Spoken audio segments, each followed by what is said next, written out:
बिस्मिल्लाहिर्रहमानिर्रहीम अस्सलामु अलैकुम वरहमतुल्लाहि वबरकातुहू। नाज़रीन, आप देख रहे हैं दुनिया मेरे आगे यूट्यूब चैनल और मैं हूं गुलाम नबी मदनी। आज 18 मई 2021 है और आज दिन है मंगल का। नाज़रीन, आज जंग का 9वां रोज़ है। फ़लस्तीन के अंदर, गज़ा के अंदर इसराइल की दरिंदगी, दहशत गर्दी जारी है। रात गए वक्फे से इसराइल ने जुनूनी बमबारी की है जिसमें निहत्ते शहरियों को टारगेट किया गया है। पिछले 8 दिनों में जो इसराइल की बमबारी हुई है इससे तकरीबन 250 अफराद शहीद हो चुके हैं, जिसमें 60 से ज़ायद बच्चे और ख़वातीन भी शामिल हैं, जबकि नाज़रीन 1500 से ज़ायद अफराद शदीद ज़ख्मी हुए हैं। ये सिर्फ गज़ा की सूरत हाल है, जबकि नाज़रीन इसराइली फ़ौज की दरिंदगी की वजह से, बराह रास्त फायरिंग की वजह से वेस्ट बैंक के फ़लस्तीन के इलाके में 22 मुसलमान शहीद हो चुके हैं, जबकि 2500 से ज़ायद मुसलमान शदीद ज़ख्मी हैं। 22 मुसलमान शहीद हुए हैं, जबकि 2500 शदीद ज़ख्मी बताए जाते हैं और 5000 से ज़ायद मुसलमानों को फ़लस्तीन के दीगर इलाकों से गिरफ्तार किया गया है।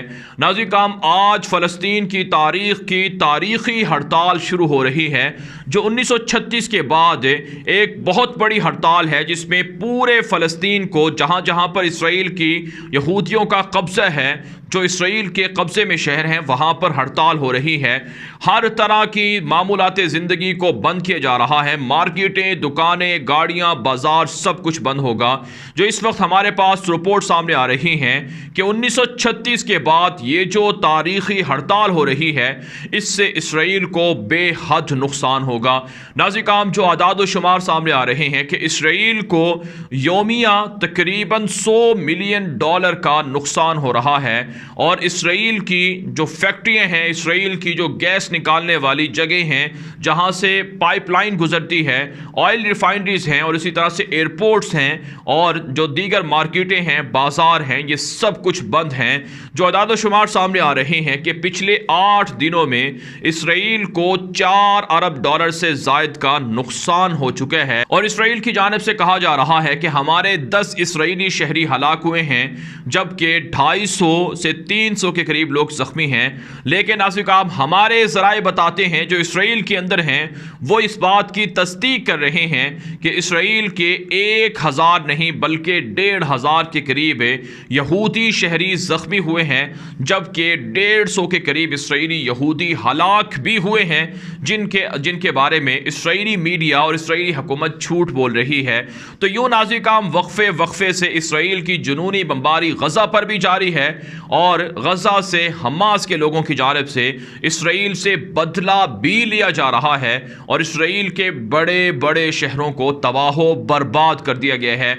और अब नाज़रीन, फ़लस्तीन के नौजवान सामने आ रहे हैं, जो इसराइल के शहरों के अंदर हड़तालें करेंगे, पुलिस पर हमला करेंगे, फ़ौज पर हमला करेंगे। ये सब चीज़ें हो रही हैं। दूसरी जानिब नाज़रीन, उम्मत मुस्लिमा की खामोशी बेमाना है। उम्मत मुस्लिमा की खामोशी पर हर कोई नदामत का इजहार कर रहा है, अफसोस का इजहार कर रहा है। लेकिन पाकिस्तान और तुर्की को दाद देना पड़ेगी, जो फ़लस्तीन और गज़ा के मुसलमानों की आवाज़ बनने के लिए मुतहर्रिक हुए है।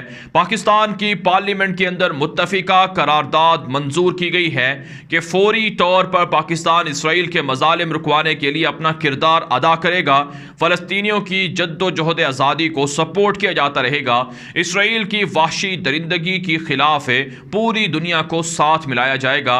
पाकिस्तान के वज़ीर ख़ारजा ने पार्लियामेंट के अंदर एक जज्बाती तकरीर करते हुए कहा है कि वह हर बच्चे की, हर बूढ़े की, हर खातून की आवाज़ बनकर फ़लस्तीनियों की जानिब जा रहे हैं, ताकि फ़लस्तीनियों को नजात मिल सके, फ़लस्तीनियों को आज़ादी मिल सके। नाज़रीन, पाकिस्तान के वज़ीर ख़ारजा तुर्की पहुँचे हैं, जहाँ पर तुर्क वज़ीर ख़ारजा से मुलाकात होगी और फ़लस्तीनी वज़ीर ख़ारजा भी तुर्की आ रहे हैं। पाकिस्तान, तुर्की और फ़लस्तीन ये मुत्तफ़िक होकर अमरीका से मुतालबा कर रहे हैं कि अपने पालतू कुत्ते इसराइल को लगाम डाली जाए, वरना उम्मत मुस्लिमा के ये 2 बड़े ममालिक फिर इंतज़ार नहीं करेंगे और और इसराइल को तहस नहस करने के लिए अपने मिसाइल चला देंगे, अपनी फौजें उतार देंगे।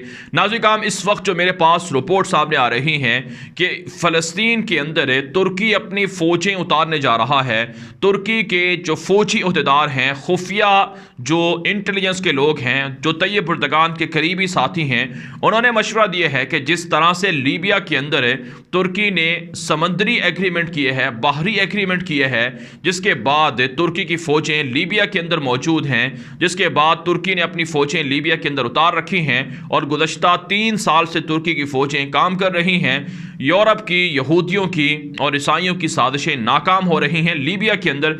बिल्कुल इसी तरह से समंदरी एग्रीमेंट करके तुर्की अपनी फ़ौजें फ़लस्तीन के अंदर उतारेगा और जो गैस और पेट्रोल के ज़खायर हैं फ़लस्तीन के इलाकों में, उनसे फ़लस्तीन के अवाम को मुस्तफ़ीद भी किया जाएगा और साथ साथ यहूदियों की जो जारियत है इससे भी फ़लस्तीनियों को बचाया जाएगा, मस्जिद अक़सा की हिफाजत की जाएगी।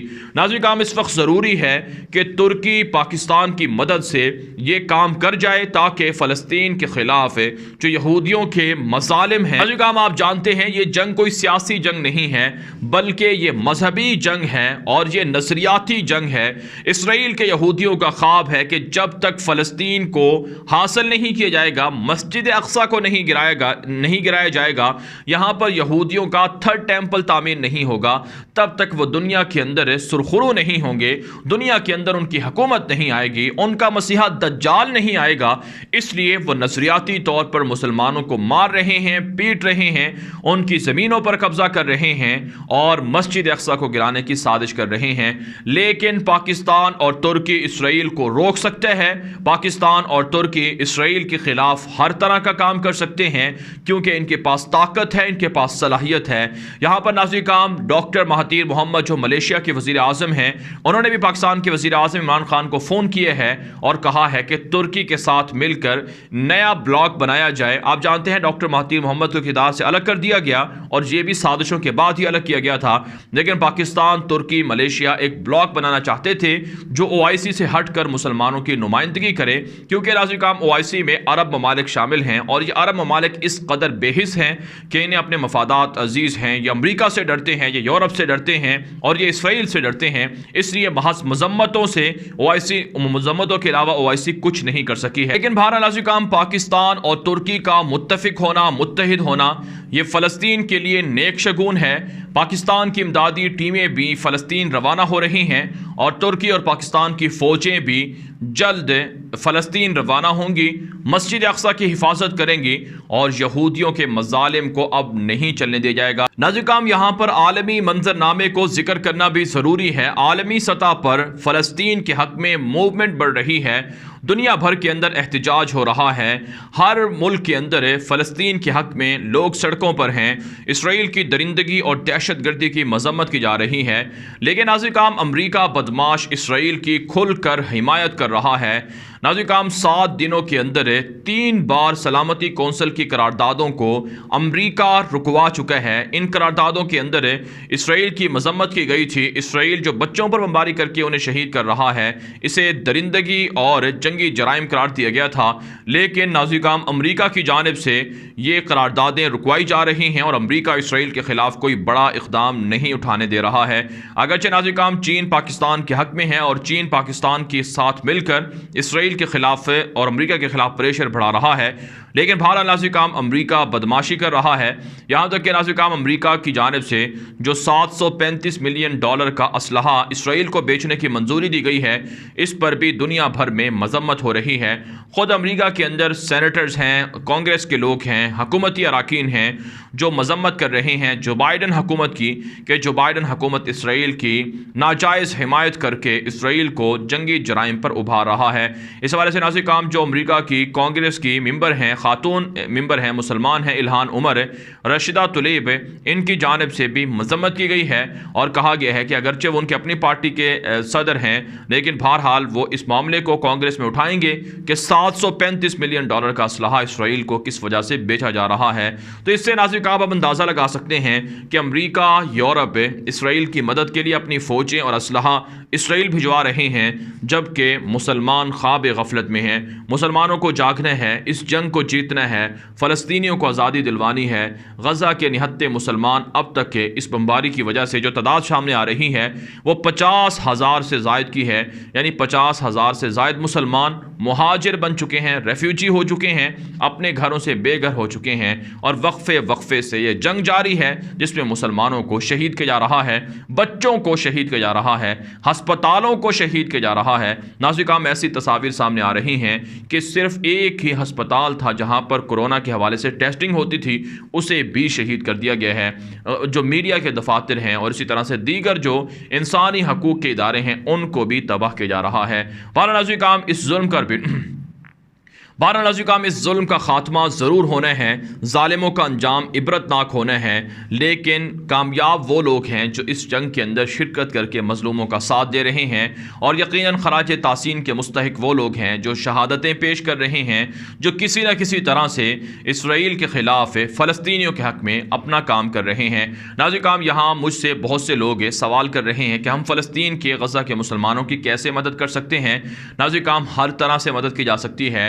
जो लोग मादी तौर पर, माली तौर पर मदद करना चाहते हैं तो पाकिस्तान के अंदर जमात इस्लामी की तरफ से इस हवाले से फंड रेजिंग हो रही है और दीगर इदारे भी हैं, पाकिस्तान की गवर्नमेंट भी कोशिश कर रही है, उनके साथ मिलकर माली मदद भी की जा सकती है। और इसी तरह से नाज़िकाम जो कैंपेन है आलमी सतह पर उसका भी हिस्सा बना जा सकता है। आप हमारे ट्विटर अकाउंट को लाजमी फॉलो करें। हम फ़लस्तीन के ऊपर जो मज़ालिम हो रहे हैं, इसराइल के जो मज़ालिम हैं उनको उजागर कर रहे हैं। हमारा ट्विटर अकाउंट गुलाम नबी मदनी के नाम से है, उसे फॉलो करें। वहाँ वीडियोज़ आती हैं, तस्वीर आती हैं, खबरें हैं, उन्हें आप रीट्वीट करें, लोगों तक पहुंचाएं, शेयर करें ताकि इसराइल के खिलाफ एक बयानिया बिल्ट हो। और इसी तरह से नाज़िकाम दुआओं में याद रखा जा सकता है और दीगर जो ज़राए हैं उनके ज़रिए से भी गज़ा और फ़लस्तीन के मुसलमानों की मदद की जा सकती है। आज के लिए इतना ही, इजाज़त दीजिए। अल्लाह हाफ़िज़।